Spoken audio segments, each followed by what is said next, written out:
All right, welcome to Classical Conversations on FM 91. I'm Haley Taylor. Thanks so much for joining me. Today we have Omer Avital and Avi Avital. We're talking about their latest album, Avital Meets Avital. So first, I feel like I have to get this out of the way. You guys are not brothers, correct? Exactly. Hi. First of all, this is the first question in every interview, pretty much. Although my brother's name is Avi Avital, actually. Really? That's so crazy. On top of not being brothers, you're also from completely different musical backgrounds. Avi, you're a mandolin soloist, kind of rooted in classical music, and Omar, you're a bassist, kind of rooted in jazz music. So how did you find each other? How did you first meet? Yeah, well, the first time I met Omer was at the Music Academy in Jerusalem.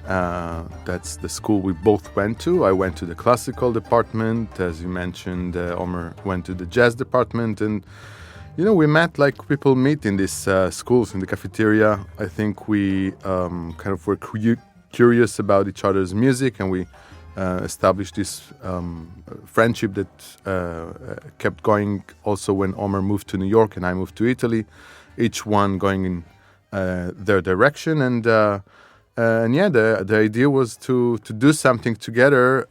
Came, I guess, a few years later after we both graduated in 2012. We had a commission from a festival in Germany that asked me practically to do something I've never done before, and that immediately the one thing that I knew that I wanted to do, an experiment, is an encounter, a musical encounter with Omer. Fantastic. So that's how this album came to be. It was basically kind of commissioned almost? Well, it started as a one-off concert in this festival. I remember as for the morning of the concert, of that concert in 2012, we still weren't sure what kind of animal we have in our hands. I mean, we didn't have any kind of guideline of what we're going to do. We just sort of locked ourselves in a rehearsal room 2 weeks before the concert, and together with a pianist and a percussionist, they're also on the album, and we said, like, let's see what happens. I thought initially it would be like a little bit of classical, a little bit of jazz. It turned out to be something completely different and very organically created together. I mean, that's maybe the point where I should mention that it's true we're not family related, but the fact that we have the same family name is also suggested we have the same kind of background and heritage. Avital is a typically Jewish Moroccan name.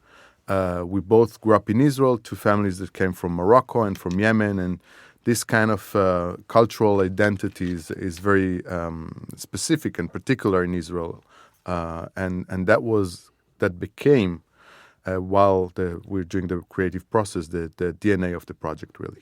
You can definitely hear that on the album. There's a little bit of jazz here, a little bit of classical there, and then really beautiful Middle Eastern melodies kind of woven between each song. So writing each piece, I mean, were there melodies that you grew up listening to that inspired it, or was it a completely different inspiration altogether? Well, a lot of, I think most of it is my music, which I remember actually listened recently to all the recordings, because when I work, I record it at home. And I remember Avi coming to my house in New York a few times, and we met in Berlin, and I recorded him playing, and I had these few melodies running around that I didn't really know what to do with, and he had some suggestions, and we improvised together. And the idea was to bring some of those Moroccan rhythms that we both grew up with, some of the melodies. It's all pretty much original music of mine and Avi. There's only one actually Israeli song, but in all the music you hear those very familiar sounds. Like a lot of people in Israel that would hear this music tell us that it reminds them of home, etc. But obviously what we really like about it is that we were able to create a new sound and a band sound. And that's why after the first concert in Bremen, we decided to keep going, because it was a lot of fun, and made a lot of sense to for this project to have a life. And there's also, I mean, the mandolin is a focus, and the bass is a focus as well. But you also have the piano being a large focus in this recording, and percussionist as well. Itamar Dorari joined you as a percussion soloist, and then piano soloist Jonathan Avishai joined as well. So can you tell me a little bit about bringing them into the project and their, kind of collaboration in this album?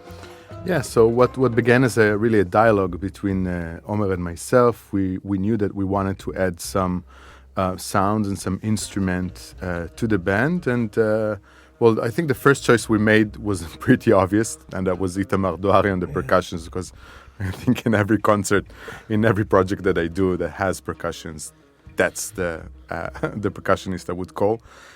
He's a fantastic, a phenomenal really player, and he plays his own set of Middle Eastern hand percussions. And the other element that we wanted to add was the piano. It has, we discussed a lot about what kind of instrument could create this sound, and we ended up choosing the piano that could really, like the mandolin, a little bit be this chameleon between classical sound. We all recognize the piano sound with classical music, but also with jazz and Andalusian music that has become more and more popular on the piano.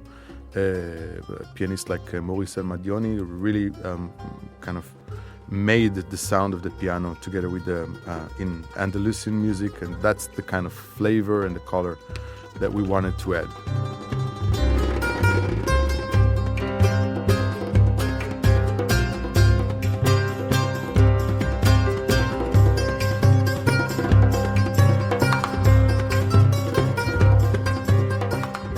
Looking through the track list, the songs that kind of stick out to me seems to be the ones that are the most personal. There's Avi's song and Ballad for Eli. So I'm curious about those songs. So Avi's song, how did it get that title and what does it mean? Yeah.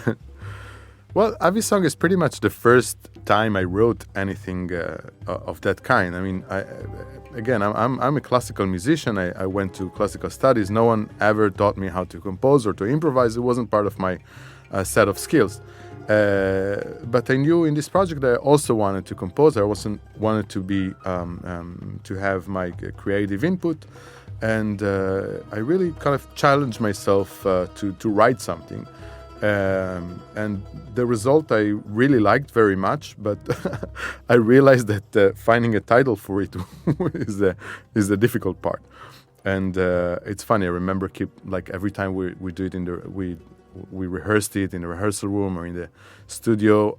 Every time I walked in the rehearsal room and changed the name, like, guys, okay, so this song now is called, what was it, Shiroko, and then the next rehearsal was, no, I'm changing to something else, and yeah, no, and the band just didn't take me seriously and just kept calling it, let's do Avi's song, let's record Avi's song, let's put Avi's song on the list, and so on. So when the label called me and said, like, we have to print the cover of the disc, what is the name of the song, please, now, I just said, okay, it's Avi's song.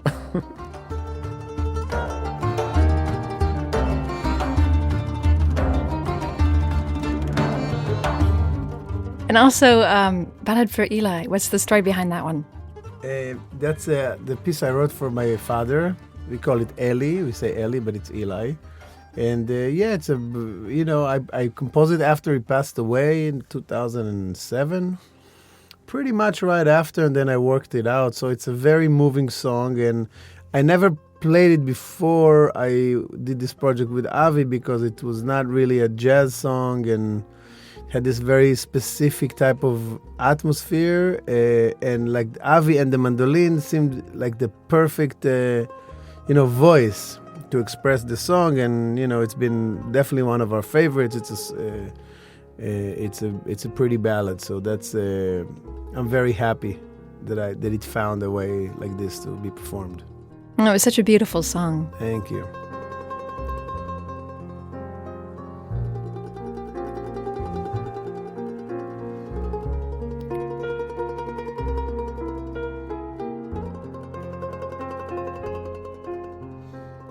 So I love this idea of combining these two different worlds and kind of smashing them together. But some of your background really is that kind of blurring the lines between the genres that you're playing in.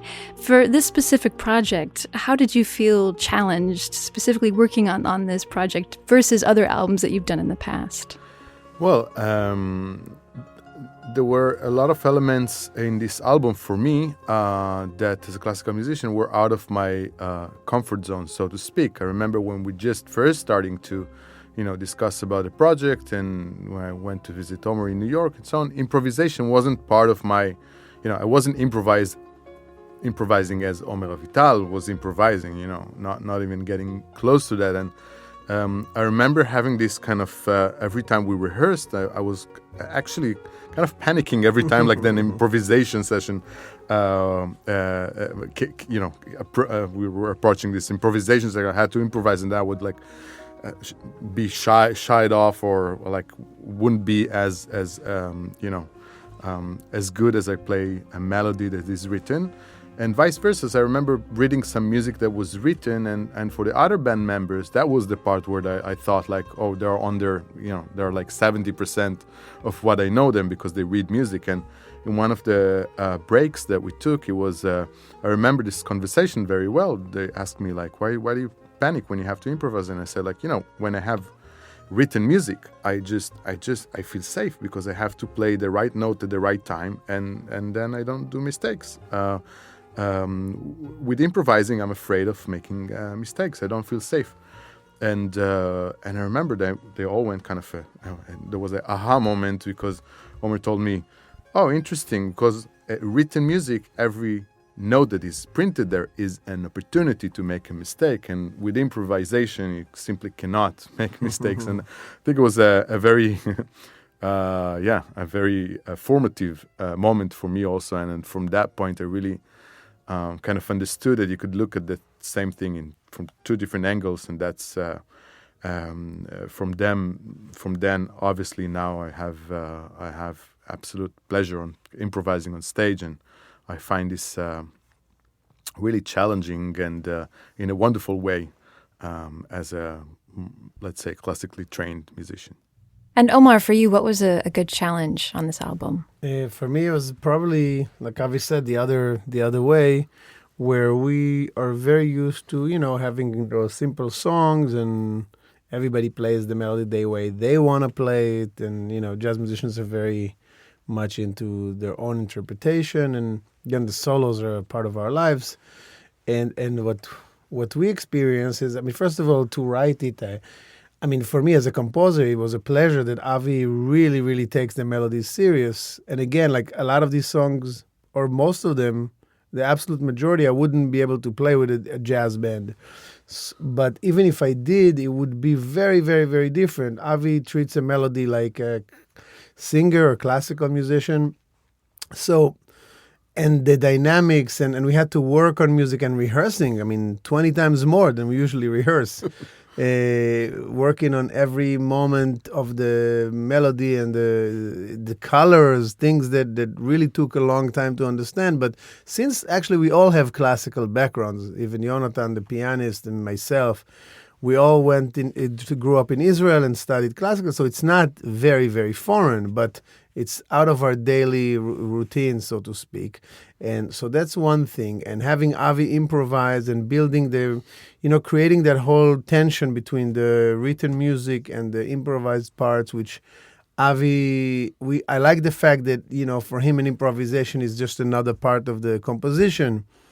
And so we always have to be very faithful, stay with the composition.